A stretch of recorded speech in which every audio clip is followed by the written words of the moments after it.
dahil walang stoplight. Check natin ang bumbilya. Okay,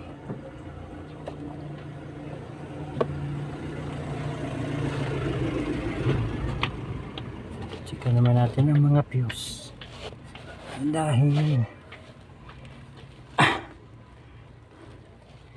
bago tayo pumunta dun sa switch, kasi baka ang fuse ito ay busted na ng isa, dalawa,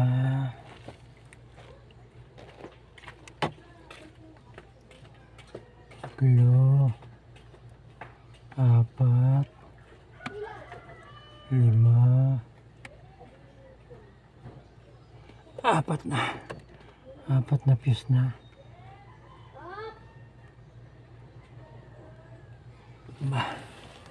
Itong isa ay parang wala, pero checkan din natin.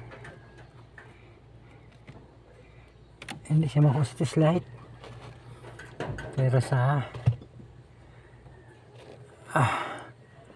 tester hindi siya makakalusot, kasi pag may continuity siya tutulong ng ganoon.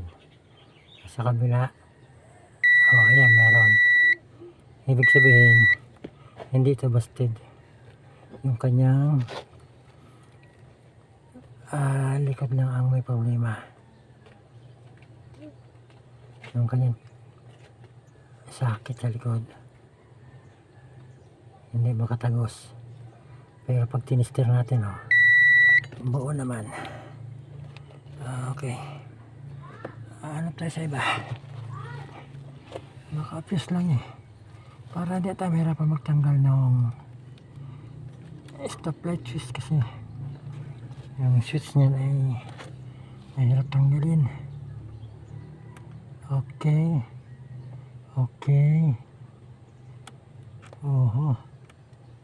ito dalawa na,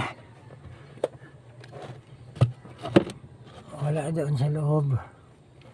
Pero pagdating dito sa tester, pag meron, okay yan. Ayan, meron. Ibig sabihin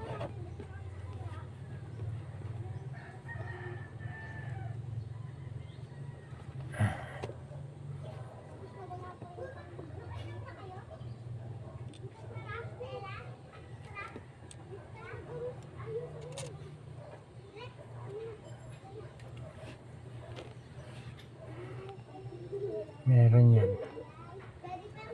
So, doon lang siya, wala sa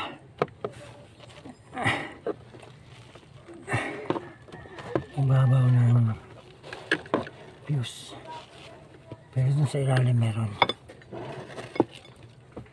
buo ang fuse. Kaya balik natin to. Ito namang isa, wala din ilaw.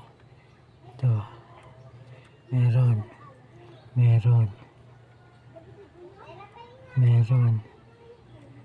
Okay, good.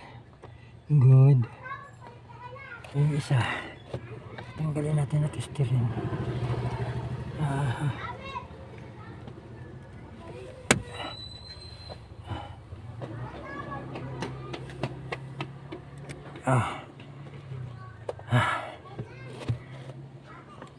Pag sa ilaw wala, dito sa tester hindi siya makakalusot.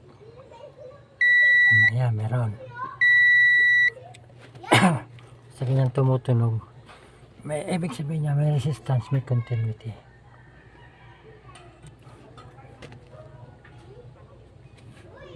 Balik na natin to.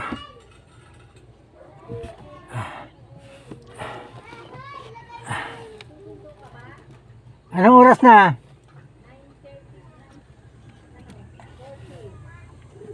Sige, alis ako ng 9:40. Ay, maalis na ako. Sundo na muna.